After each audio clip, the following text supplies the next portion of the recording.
نضيء بنورنا الدنيا وننشر في الفضاء أملا ونعلي عزم همتنا فمن طلب العلا وصل. الحمد لله وحده والصلاة والسلام على من لا نبي بعده وأما بنعمة ربك فحدث.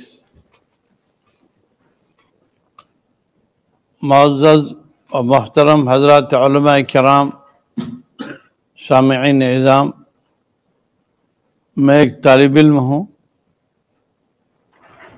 اور طالب علم تھا، اب بھی طالب علم ہوں، اور دعا کرتا ہوں کہ اللہ تعالی ہمیں طالب علمانہ موت نصیب فرمائے۔ یہ مدارس، یہ مکاتب قرآنیہ دین کے قلعے ہیں، چاہے دنیا کی کسی کونے میں ہو، کسی ملک میں ہو، مسلمان بچوں کی تعلیم و ترویج کے لیے اگر کوئی جگہ ہے تو یہ مدارس ہے، اور اسلامی تعلیمات کو فروغ دینے کے لیے اگر کوئی جگہ ہے تو یہ مدارس ہے، قرآنی تعلیم کی بقا کے لیے یہ مدارس ہے، قرآنی تعلیم کی حفاظت کے لیے یہ مدارس ہے۔ یہ مدارس ہی ہمارا سب سے بڑا سرمایہ ہے۔ ہندوستان جیسا عظیم ملک ہے، اس ملک کا سب سے بڑا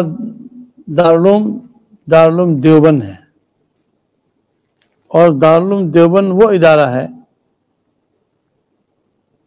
کہ جس کی بنیاد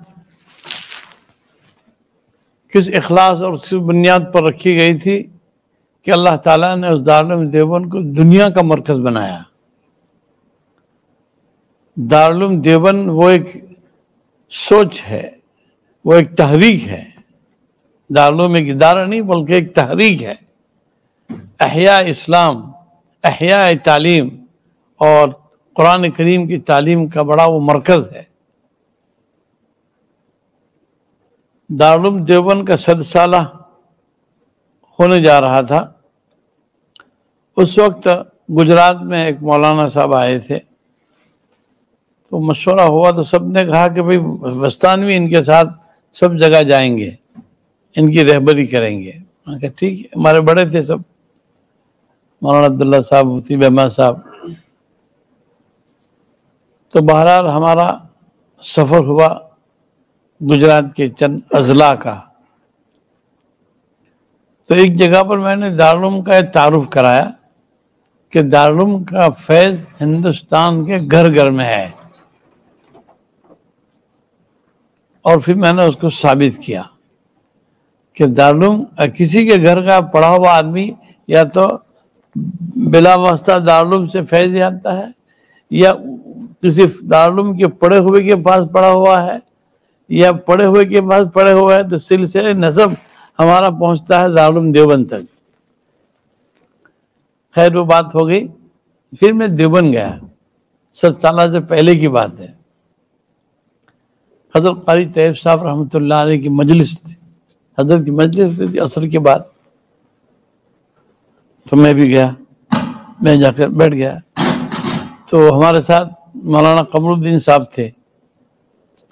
انہوں نے کہا کہ حضرت انہوں نے دارالعلوم کا عجیب تعارف کرایا۔ کہا بھئی کیا کرایا؟ تو کہا کہ انہوں نے یہ تعارف کرایا کہ دارالعلوم کا فیض ہندوستان کے گھر گھر میں ہے۔ حضرت خاموش ہوئے، پھر کہا کہ میں مصر گیا تھا۔ قاری طیب صاحب نے فرمایا میں مصر گیا تھا، جامع ازہر میں۔ تو میں نے پوچھا تمہارے یہاں کتنے طلباء ہے؟ تو انہوں نے کچھ کئی لاکھ بتائے۔ تو میں پریشان کہ اللہ اتنی بڑی جگہ تو ہے نہیں، یہ جو تعداد کہہ رہے ہیں یہ تو بہت بڑی تعداد ہے۔ میں سوچ میں پڑ گیا۔ اتنے میں انہوں نے کہا کہ ہمارے فضلاء، ہمارے علماء، ہمارے یہاں سے نکلے ہوئے جن بچوں کو پڑھاتے ہیں ان کو بھی ہم ہمارے ہی بچے شمار کرتے ہیں۔ حضرت نے کہا کہ اللہ اکبر، تب تو دارالعلوم کے طلباء لا تعداد ولا تحصى۔ دارالعلوم کے طلبہ لا تعصى ولا تحصى. تو یہ تھی ہمارے اکابرین کی سوچ کہ انہوں نے علم کو پھیلاوے کے لیے کسی قسم کی کوئی کمی نہیں چھوڑی. اور واقعہ یہ ہے کہ دارالعلوم دیوبند ایک الہامی ادارہ تھا، اور جو اس کی بنیاد پڑی وہ بھی قابل تذکیر اور قابل تعریف ہے کہ ایک درخت، انار کے درخت کے نیچے دارالعلوم کا آغاز ہوا تھا. دارالعلوم کا آغاز ایک انار کے درخت کے نیچے، بلکہ ایسے اس زمانے میں مشہور تھا کہ اگر کوئی آدمی اس انار کے درخت سے گزر بھی جائے گا تبھی وہ عالم بن جا رہا ہے. ایسا مشہور آج بھی ہے. اب تو وہ درخت بھی ختم ہو گیا، لیکن مطلب ہے کہ حضرت قاری طیب صاحب رحمۃ اللہ علیہ بڑے حکیم تھے، اور اللہ تعالیٰ نے ایک تو سلسلہ ذہب ان کا جو تھا حضرت مولانا قاسم نانوتوی رحمۃ اللہ علیہ سے آپ پوتے ہیں حضرت نانوتوی کے. حضرت نانوتوی رحمۃ اللہ علیہ نے جس سادگی اور جس الہام کے ساتھ دارالعلوم کی خدمت کی ہے لا تعد ولا تحصى، گن ہی نہیں سکتے کہ اس خاندان نے کیا کام کیا. ابھی کچھ حالات آئے، دارالعلوم دو ہو گئے، تو میں دارالعلوم کی شورا میں گیا تھا، تو وہاں مولوی سکے وہ ان کے مولانا والد آئے کہ آپ کو چلنا ہے. میں کہا ضرور آؤں گا. میں منع نہیں کر سکتے، ہمارے اکابر تھے جن کے پیالے سے ہم نے کھایا ہے، جن کی کوششوں سے ہم کچھ پڑھے لکھے ہیں. ہمیں دو بات علم کی دو بول ہم جو ملے ہمیں وہ ان بزرگان دین کی وجہ سے ملے ہیں. تو میں وقف دارالعلوم میں مجھے لے گئے لوگ، حالانکہ شورا تھی دارالعلوم کی، اور شورا کے وقت ٹائم کے علاوہ صبح کا ناشتہ ان کے یہاں کرنا تھا، مولانا ثقیب کے یہاں، سفیان صاحب کے، ان کے بیٹے ثقیب ہے. مولانا ثقیب جو ہے زبردست آدمی ہے، مولانا خاندانی علم ہے. اس شخص نے ان کے ہاتھ میں انتظام آنے کے بعد دارالعلوم وقف کو ایک اونچی جگہ پر لے گئے، اور وہاں طلبہ کی بڑی تعداد ہے، اساتذہ بھی بڑی تعداد ہے، کوئی قسم کی کوئی تکلیف نہیں. مجھے پورا مدرسہ انہوں نے گھمایا. مولانا محمد صاحب آپ لوگوں نے جو مسجد بنوائی یہاں کے کسی صاحب کے ذریعے سے، وہ مسجد بھی کیا کہنا، زبردست مسجد بنی ہے. وہاں گئے، 2 رکعت نماز پڑھی، ان کے لیے بھی آپ کے لیے بھی سب کے لیے، جنہوں نے بھی اس کو مدد کی ہے. یہ واقعی انہوں نے دین کا بڑا کام کیا ہے. تو دارالعلوم دیوبند اور دارالعلوم وقف یہ دونوں ایک ہی ہے، ایک ہی باپ کے بیٹے ہیں، ایک ہی باپ کے بیٹے ہیں. اور حضرت نانوتوی رحمۃ اللہ علیہ کا جو علم عرفان تھا وہ ہم نے ہمارے بڑوں میں ہمارے استاد محترم حضرت مولانا سید ذوالفقار علی زبردست عالم ربانی تھے، دارالعلوم کے ممتاز فضلاء میں تھے. انہوں نے 40 سال پڑھایا تڑکیسر میں. کتنے سال؟ 40 سال. اور موت تک رہے، اور جنازہ ان کے گاؤں گیا. اور دارالعلوم دیوبند کی ممتاز فاضل جب پہلی مرتبہ مولانا عبداللہ صاحب لائے تو ہماری انجمن کا جلسہ تھا، تو انہوں نے جب بات شروع کی ختم ہی نہیں ہوئے، اور کسی کو اکتاہٹ بھی نہیں.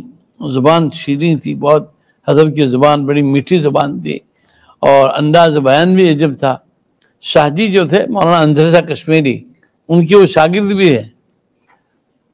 تو ایک مرتبہ شاہ جی پر الزام آیا کہ شاہ جی نے ایک تقریر کی دارالعلوم کے خلاف. شاہ جی نے کہا کہ بھائی میں نے کوئی تقریر نہیں کی، میں نے کوئی دارالعلوم کے خلاف تقریر نہیں کی ہے. ہاں ایک طالب علم ہے ذوالفقار گوالیری، وہ میرے آواز میں بات کرتا ہے. چنانچہ تفتیش ہوئی تو کہا کہ بھائی اندر شاہ صاحب نہیں بول رہے تھے، بلکہ حضرت مولانا ذوالفقار صاحب کی ایک تقریر تھی ایسی. تو بہرحال وہ اپنے زمانے کے بڑے محدث، مفسر اور عالم ربانی تھے. ہم لوگ تو بالکل نابلد، ہم تو ان کے پاس پڑھا، لیکن جو کچھ پڑھا ہے ان کی روحانیت ہی ہمارے ساتھ کام کر رہی ہے، ورنہ ہمارے میں کوئی علم بھی نہیں ہے، کوئی عمل بھی نہیں. لیکن ہمارے اکابرین کی روحانیت اور ان کی دعائیں ہم کو اور آپ کو سب کو، ہمارا جو اور آپ کا نظام چل رہا ہے، ہم اور آپ ایک کشتی کے سوار ہیں. جیسے آپ نے یہاں اس ملک کو تعلیم کا مرکز بنایا, یہاں ماشاءاللہ لندن میں لوگ آتے ہیں, لوگ کس نیت سے آتے ہیں, لیکن اللہ ان کے اولادوں کو عالم حافظ بناتے ہیں. اور اس سے ہی بڑھ کر جو لڑکیوں کا کام آپ کے مدرسوں میں ہو رہا ہے, لڑکیاں بخاری پڑھانے کا جو نظام ہے, وہ صرف آپ کے یہاں نہیں, ہندوستان میں نہیں, دنیا میں کسی جگہ آپ کو اس طریقے سے لڑکیوں کا بخاری تک کا نظام آپ کو کہیں ملنے والا نہیں ہے. یہ اکابرین کی خصوصیات ہے جو یہاں اہل اللہ آئے, اور جنہوں نے آ کر اس ملک میں اسلامی اور اسلامیات, قرآن اور حقائق قرآن پر جو محنت کی, یہ اس کا ثمرہ ہے. آپ حضرات جو کچھ بیٹھے ہیں وہ ان اکابرین کا فیض ہے کہ انہوں نے اس ملک میں آ کر اپنا آپ کو مادیت سے دور رکھتے ہوئے افشاء دین اور حقائق دین پر جو محنت کی, کہ آج الحمدللہ آپ کے گاؤں, آپ کے لندن کے ہر گھر میں ہر بچہ قرآن پڑھ سکتا ہے. ذالک فضل اللہ یؤتی من یشاء. آپ کی مسجدوں میں جاتے ہیں تو بچیوں سے مسجد بھری ہوئی ہے, بچوں سے مسجد بھری ہوئی ہے, مدرسے, مکاتب, دعوت تبلیغ کی محنت, یہ اصل میں اکابرین کی روحانیت ہی کام کر رہی ہے. تو بہرحال مولانا عبدالرحیم صاحب جو ہمارے دوست ہیں اور میرے استاد اور ان کے استاد ایک ہی ہے, حضرت مولانا یونس صاحب رحمۃ اللہ علیہ کو سے بہت قریب تھے وہ, اور انہوں نے وہاں رہ کر بھی ماشاءاللہ محنت جفا کشی سے کام کیا, اور الحمدللہ اس وقت یہ ان کا دوسرا تیسرا مدرسہ ہوگا. میں سمجھتا ہوں کہ یہ ان کی اللہ کی قبولیت کی نشانی ہے. کسی بزرگ نے کہا کہ بھئی ایک اللہ والوں کو کسی نے پوچھا کہ ہم نیکی کرتے ہیں اللہ کو قبول ہوتی ہے, اس کی ہمیں کیا پہچان, مجھے کیسے پتا چلے؟ تو انہوں نے کہا کہ بھئی ایک مرتبہ سبحان اللہ پڑھنے کے بعد دوسری مرتبہ سبحان اللہ پڑھنا پہلے سبحان اللہ کے قبول ہونے کی نشانی ہے.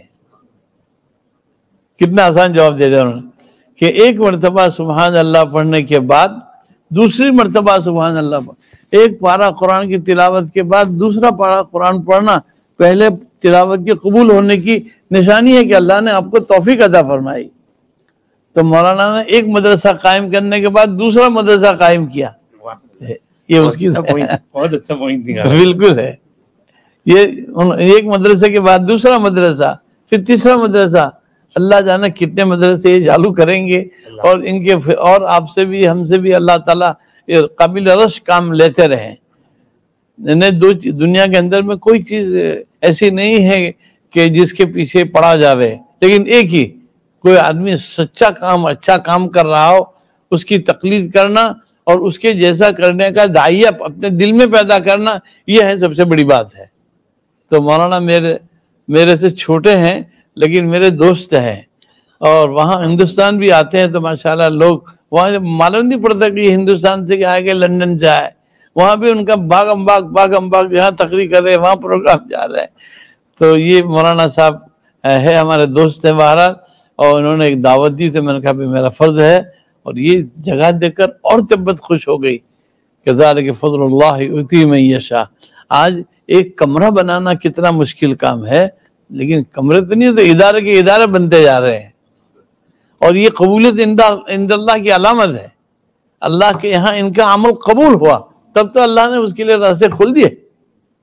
تو اپنے کو ان کے اوپر رشک آتا ہے کہ مولانا صاحب نے جس طریقے سے اس ملک میں رہ کر یہاں تعلیم حاصل کر کر اپنے اساتذہ کا فیض حاصل کیا, پھر ہندوستان آئے, وہاں کے مشائخین سے اکتساب فیض کیا, اور اس کے بعد یہاں کر انہوں نے کام شروع کر دیا. ذالک فضل اللہ یؤتی من یشاء.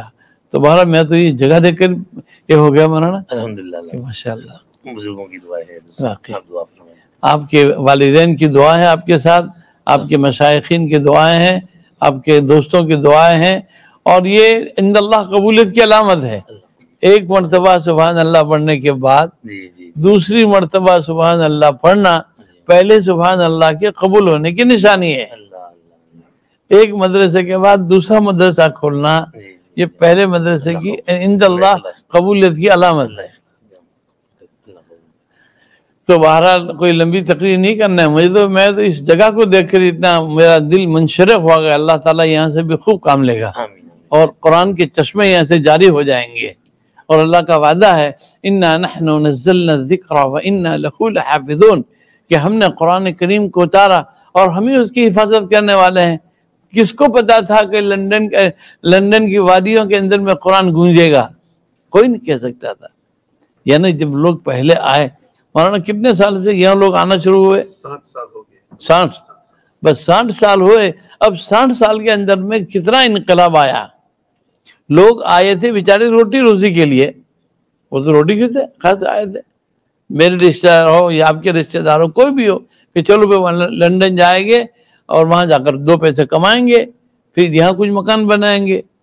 تو آئے تھے آپ لوگ کس نیت سے، اور اللہ نے اس کو ایک اسلامی ملک بنا دیا ہے کہ اللہ تعالیٰ نے اتنے سارے مدرسے، اتنے ساری مسجدیں، یہ جتنے بھی لوگ یہاں آئے تھے پہلے والے، اس سب کو اس کا ثواب ملے گا.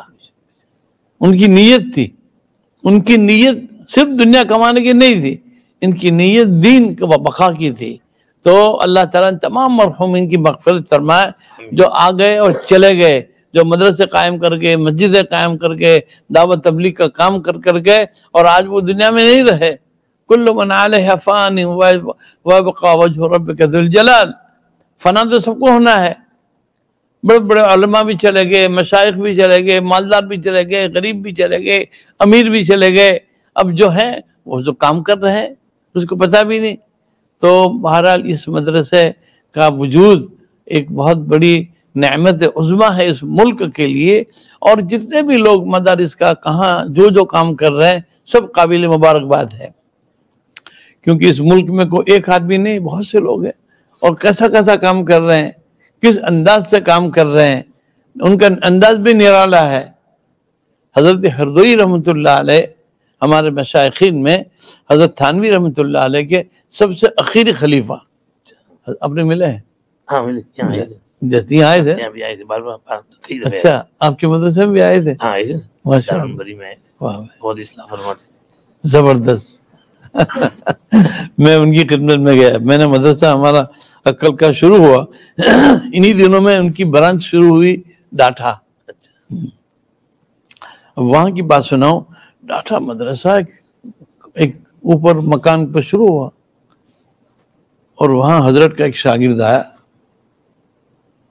اور اس نے آ کر جو مدرسہ شروع کیا، حیران اپنے اچھا. کہ کس انداز سے انہوں نے بچوں کو، چھوٹے چھوٹے بچے، بالکل مار دھاڑ بالکل نہیں، لیکن ہر بچہ ایسا قرآن پڑھ رہا ہے جیسے حضرت ہردوئی. تو ڈاٹھا میں گیا اور پھر میں نے یہاں آ کر ہمارے یہاں قاری سلمان اور مولوی علی 2-3 استادوں کو بھیجا ڈاٹھا کہ تم جاؤ وہاں.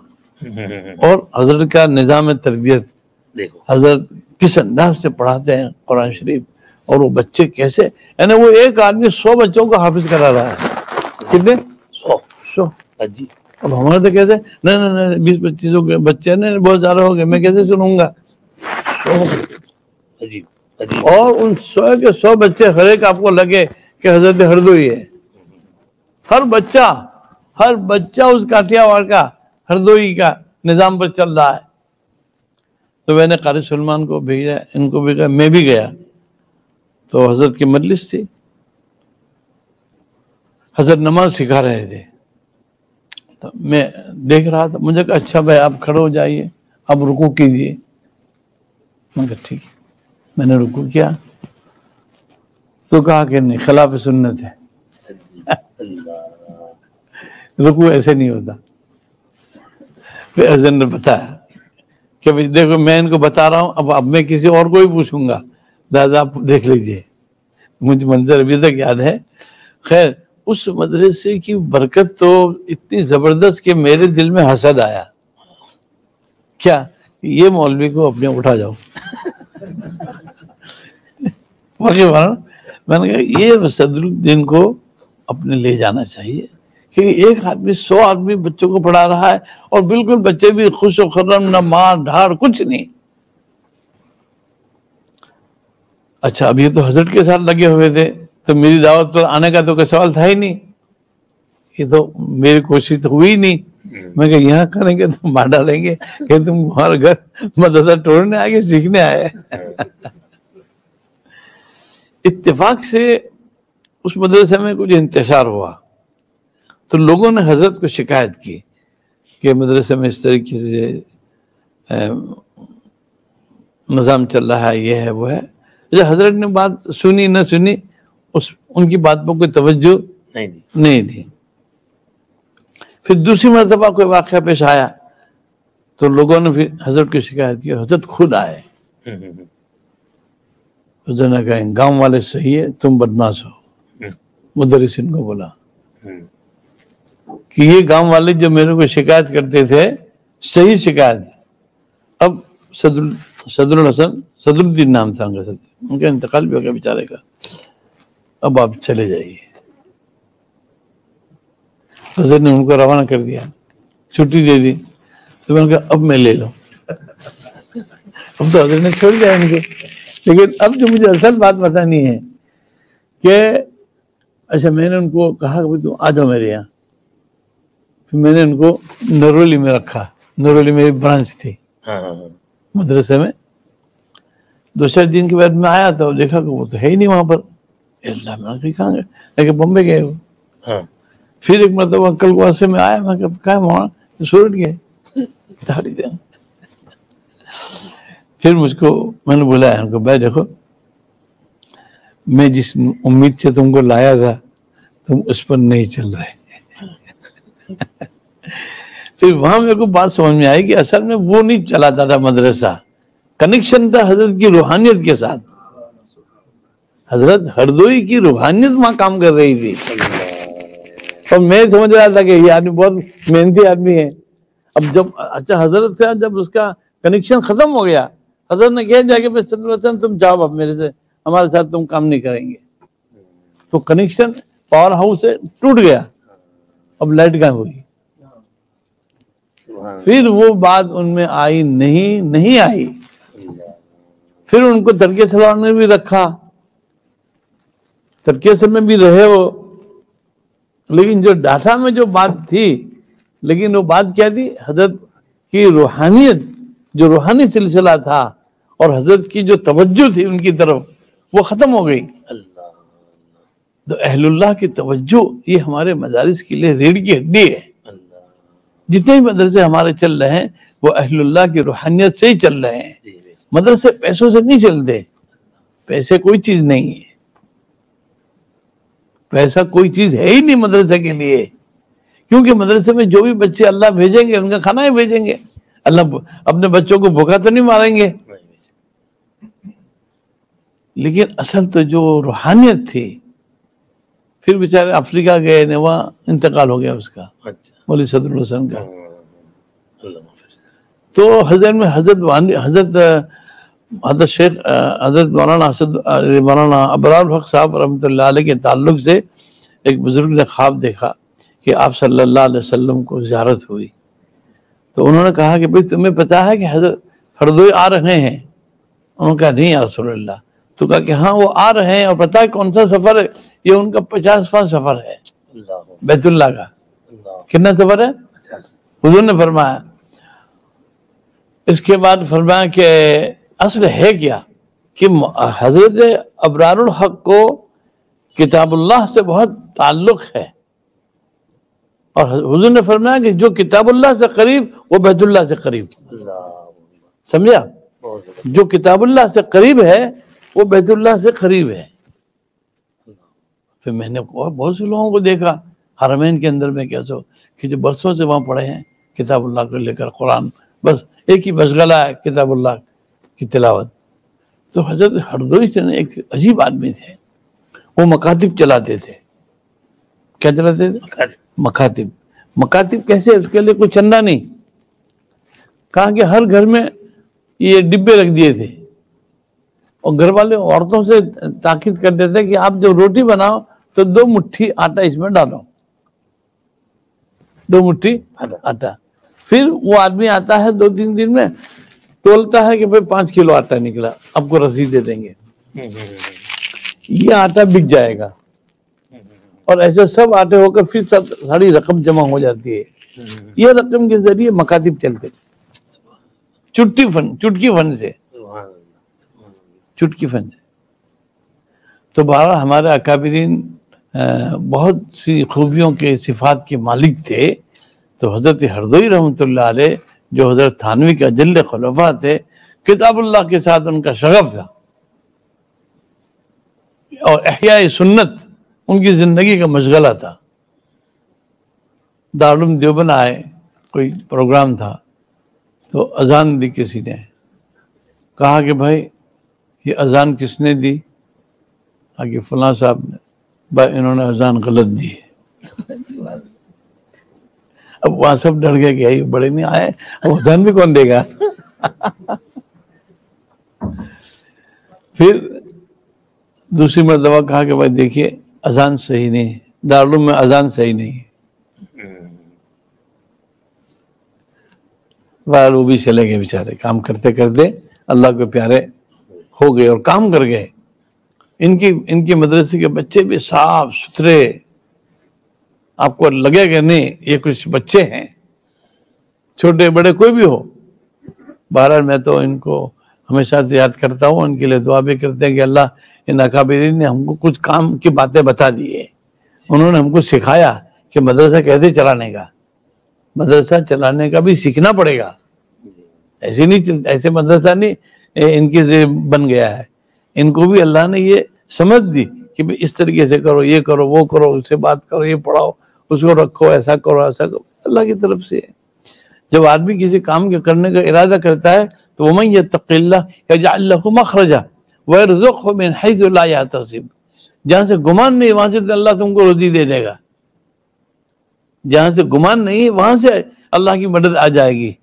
قرآن کہہ رہا ان تنصروا اللہ ینصرکم، اگر تم اللہ کے دین کی مدد کرو گے تو اللہ تمہاری مدد کرے گا. تو یہ مدارس، مکاتب، دعوت تبلیغ کی محنت اس ملک میں اور یورپ میں جو ہو رہی ہے وہ بہت زبردست کام ہے، اور ہمیں ان کاموں کے ساتھ جڑنا چاہیے. ہمیں کسی سے اختلاف نہیں کرنا چاہیے. ہمیں تو ہر ایک کے ساتھ چھوٹا بن کر رہنے میں بڑا فائدہ ہے. جو چھوٹا بن کر کام کرے گا وہ اس کا کام چلتا رہے گا. تو اس کے لیے آپ حضرت شیخ کی آپ بیتی پڑھیے، آپ بھی پڑھیں.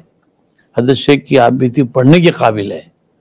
عجیب عجیب واقعات ہیں، اور حضرت شیخ کی آپ بیتی وہ حقیقت پر مبنی ہے. وہ واقعات کوئی افسانہ نہیں ہے.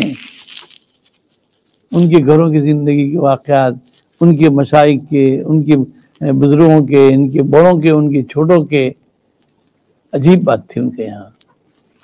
حضرت شیخ رحمۃ اللہ علیہ کے یہاں خانقاہ میں میرے بھی جانا ہوا. پہلی مرتبہ میں حضرت مولانا یوسف صاحب، مولانا عبدالرحیم صاحب، مولانا اسماعیل اس قافلے کے ساتھ ہی گیا تھا. ہاں، دہرادون میں. دہرادون گاڑی کتنے گھنٹے میں پہنچتی ہے وہاں؟ بہت ٹائم لگتا ہے، 36 گھنٹے. ہاں، تو اسی میں ہم لوگ سب گئے ان کے ساتھ. تو میں نے دیکھا کہ اللہ حضرت کے خانقاہ میں 1000 تو علماء تھے. پہلی سب میں شیخ الحدیث ہندوستان بھر کے، اور سب کا ایک ہی کام کتاب اللہ کی تلاوت. قرآن شریف کے ساتھ شغف حضرت اور حضرت کے لوگوں کو ایک مثال ہے. کتنے لوگوں کو میں نے ایسے دیکھے حضرت کی خانقاہ میں جو دن میں ایک قرآن اور رات میں ایک قرآن، 2 قرآن.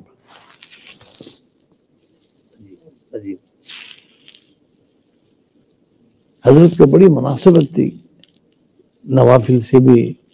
اور ہر آدمی کوئی یہاں کھڑا سنا رہا ہے، کوئی وہاں قرآن سنا رہا ہے، کوئی یہاں کھڑا، کوئی یہاں، کوئی یہاں. رات کو تو بس وہی 2 کی جوڑی ہو جاتی ہے، اور سنانے والے سناتے، سننے والے سنتے. تو یہ حضرت شیخ رحمۃ اللہ علیہ کی آپ بھی تھی، آپ پڑھیے مولانا، وہ پڑھنے جیسی ہے. عجیب ہے. ایک آدمی نے حضرت کو لکھا کہ میری گھر والی کو افسانہ پڑھنے کا بہت ہی عادت پڑ گئی ہے، وہ کچھ افسانہ چھوڑ نہیں رہی ہے. تو حضرت نے اپنی آپ بیتی بھیج دی کہ آپ کے گھر والے کو یہ دے دو. اس نے لکھا کہ جب سے حضرت کی آپ بیتی میرے گھر میں آئی، میری گھر والی نے افسانے بند کر دیے. سبحان اللہ. یعنی حضرت کی زندگی کے جو واقعات ہیں وہ حقیقت پر مبنی واقعات ہیں. مولانا یوسف صاحب پر جو بھی ملفوظات آئی کتاب کیا نام ان کی جمال یوسف، وہ میرے پاس آئی. میں نے وہ کتاب مجھے کئی مدت کے بعد ایک سمجھتا ہوں کہ ایک کتاب جس کو میں نے شروع کیا اور آخر تک پورا کہ یہی کتاب ہے. حضرت کی کتنی روحانیت اور کتنی توجہ تھی کہ اب یہ جو آپ حضرات جو کام کر رہے ہیں وہ اکابرین کی روحانیت ہی ہے. آپ سبھی لوگ، ایسا نہیں کہ صرف مولانا یوسف صاحب، بلکہ وہ تو اپنے حضرت کے چہیدے تھے، لیکن مطلوب تو سبھی آپ تھے حضرت کے یہاں. تو وہ کہ بھئی جو کام کرے وہ ہمارا ہے. حضرت کے یہاں سے بات، بھائی جو کام کرے وہ میرے پاس ہے. بھائی ہمارے یہاں کو بات نہیں کرے، بات کرو تو اس کو نکال لو خانقاہ میں سے، بات نہیں کر سکتے تھے وہاں. تو بہرحال یہ حضرت کا یہ فیض ہے یہاں آپ کے ملک میں، اور حضرت کے لوگوں کا فیض ہے، اور آپ لوگ بھی ان کے فیض ہیں. آپ کا بھی فیض چلے گا، اور انشاءاللہ یہ تو قیامت تک نظام چلے گا، نظام چلے گا. کوئی آدمی انتقال تو سب کو ہونا ہے، شیخ بھی چلے گئے، شیخ کے خلیفہ بھی لوگ چلے گئے، اور آپ بھی جائیں گے، میں بھی جاؤں گا، لیکن دنیا نہیں چلے گی، دنیا تو رہے گی. اور دنیا جب تک رہے گی وہ دین کے تعلیم کے ساتھ چلے گی. مدارس بنتے رہیں گے، مکاتب بھی چلیں گے، خانقاہیں بھی چلے گی، دعوت تبلیغ کی محنت بھی چلے گی. تو بہرحال کوئی لمبی تقریر نہیں کرنی، مجھے تو یہی مولانا کے کام کو دیکھ کر رشک ہوا، اور آپ لوگوں سے مل کر خوشی ہوئی کہ آپ حضرات بھی، آپ کے دل میں اللہ نے اداروں کا محبت دی. ورنہ ہر آدمی کام کا ہے، کیوں آتا ہے بھائی؟ ایک آدمی آیا، آپ نے اعلان کر دیا کہ بھائی فلاں صاحب آ رہے ہمارے، تو بیچارے اتنے سارے لوگ آ گئے. یہ بہت بڑی بات ہے. دین کے نام پر کہیں جمع ہو جانا، یہ تو موفق من اللہ کہلاتا ہے. اللہ کی طرف سے یہ توفیق سے ہی یہ چیزیں آتی ہے. ورنہ آج کس کو سونا نہیں ہے؟ سب کو سونا پسند ہے، لیکن نہیں بھائی. ہمارے ایک مدرسے مولانا کا پروگرام میں کچھ آئے ہیں، تو بہرحال اس ادارے کے لیے اور جتنے مدرسے اس ملک میں ہیں اور آئندہ ہونے والے ہیں، سب کے لیے دعا کریں کہ اللہ تعالیٰ ہم سب کو اخلاص عطا فرمائے. مولانا ذوالفقار صاحب کی بات ادھوری رہ گئی، وہ دارالعلوم کی تعریف کر رہے تھے. آپ کہہ رہے تھے کہ مولانا ذوالفقار صاحب نے دارالعلوم کے بارے میں کہا. مولانا اندر شاہ والا واقعہ، مولانا اندر شاہ صاحب نے ایسا کہا کہ بھائی ایک آدمی ہے جو میری پوری نقالی کرتا ہے. انہوں نے ایسا کہا تھا. وہ واقعہ تھوڑا سا تفصیل اصل میں وہ واقعہ یہ تھا کہ حضرت وہاں کوئی چھوٹا سا ہنگامہ ہوا. اس ہنگامے میں نام آیا اندر شاہ صاحب کا، کہ اندر شاہ صاحب نے بچوں کے اندر میں یہ تقریر کی. تو اندر شاہ کہہ رہے ہیں کہ اللہ شاہد ہے، وہ تو بہت بولنے والے تھے، خدا شاہد ہے، میری کوئی تقریر نہیں ہوئی ہے حضرت، لیکن ہاں ایک طالب علم ہے گوالیری، وہ میری نقل کرتا ہے. تو مولانا ذوالفقار صاحب پر آ گئے، بھائی یہ انہوں نے یہ تقریر کی ہے. تو بہرحال مولانا ذوالفقار صاحب 40 سال تڑکےسر میں رہے. کتنے سال؟ 40 سال. حضرت مولانا ارشد مدنی صاحب نے ان کو دیا، مولانا عبداللہ کاپودروی کو. مولانا عبداللہ کاپودروی تڑکےسر کے محتمم بنے، تو اساتذہ لینے کے لیے دارالعلوم گئے. تو مولانا ارشد مدنی سے ملاقات ہو گئی. کہا بھائی کیوں آئے مولانا؟ کہا کہ بھائی مجھے ایک اچھا مدرس چاہیے. تو چلو آ جاؤ. پھر کہا بھائی ذوالفقار گوالیر کو بلاؤ. تو بلائے. مولانا ان کی وضاحت بھی تھی ماشاءاللہ. تو کہا کہ بھائی آپ کو فلاح دارین میں جانا ہے، وہاں پڑھانا ہے. تو آگے ٹھیک ہے، آپ کا حکم ہے. اس زمانے میں تو لوگ اساتذہ کی بات ایسی مانتے تھے، آج بھی ماننے والے مانتے ہیں. تو انہوں نے کہا سر میں گھر جاؤں. تو کہ نہیں، آپ گھر نہیں جائیں گے، پہلے تڑکےسر جاؤ، وہاں پڑھاؤ، بعد میں جانا. تو کہ ٹھیک ہے. کیا بیان کرتے تھے، ان کی زبان ایسی تھی. وہ میں فارسی میں پڑھتا تھا نا، ان کو وہ آئے رات کو جلسہ ہوا مغرب بعد احاطے کے اندر میں، جب تو مدرسہ چھوٹی شکل میں تھا. انہوں نے جو تقریر کی کوئی بند کرنے کو نام نہیں لے. مولانا عبداللہ صاحب نے کہا کہ دعا کرا دیجیے. اچھا ایسی بات تھی کہ کوئی اکتار بھی نہیں تھے. تو دارالعلوم دیوبند کے تو آپ تاریخ واقعات پڑھیے. دارالعلوم میرے آدمی کی کہنے سے آپ کو سامنے نہیں آئے گا. دارالعلوم ہے. دارالعلوم سے ہمارے اکابرین کی جو فضلہ وہاں سے تیار ہوئے ہیں، انہوں نے نہ صرف ہندوستان بلکہ پوری دنیا کے اندر میں تعلیم کا جو نشر و اشاعت ہوئی اس میں حصہ دارالعلوم دیوبند کا ہی ہے۔ آپ سب کا نصاب بھی دارالعلوم تک ہی پہنچتا ہے، آپ کے اساتذہ دارالعلوم کے فارغ یا مظاہر کے فارغ سب ایک ہی سلسلے کے لوگ ہیں۔ مولانا اسماعیل صاحب نے ایک کتاب کا ترجمہ کیا ہے انگلش میں، جی کیا نام مولانا اس کا؟ وہ جو انگلش میں آپ نے ترجمہ کیا نہیں جو نکلی وہ نہیں جو نکلی ہو اکابر علماء دیوبند کا مسئلہ، ماشاء اللہ آپ نے مسئلہ انگریزی آج واہ واہ انگلش کی ہے، بہت اچھی انگلش کی ہے۔ اچھا تو انگلش نام کیا ہے اس کا؟ traditions of the scholars of Deoband۔ Traditions of the scholars of Deoband, ارے یہ واہ۔ منگوائے، بڑی اچھی کتاب ہے، ہم کو پڑھنے کے لائق ہے، چھوٹی سی ہے ہم کو دیجیے گا، اور ہاں ہم وہاں دیں گے، ہمارے بچوں کو بھی دیں گے۔ اچھا آپ کچھ پوچھ رہے تھے، آپ نے ہاتھ کھڑا کیا۔ یہ سب پوچھنا تھا کہ وقت جو گزر رہا ہے تو نئے جو فارغین آ رہے ہیں تو ان کے اندر مسلک دیوبند میں کمزوری محسوس ہو رہی ہے، جی جی خاص طور پر تزکیہ کے لائن کی بھی وہ ذرا ڈھیلا پنی نظر آ رہی ہے، تو اس کا کیا حل ہو سکتا ہے؟ نہیں، وہ اصل میں مسئلہ یہ ہے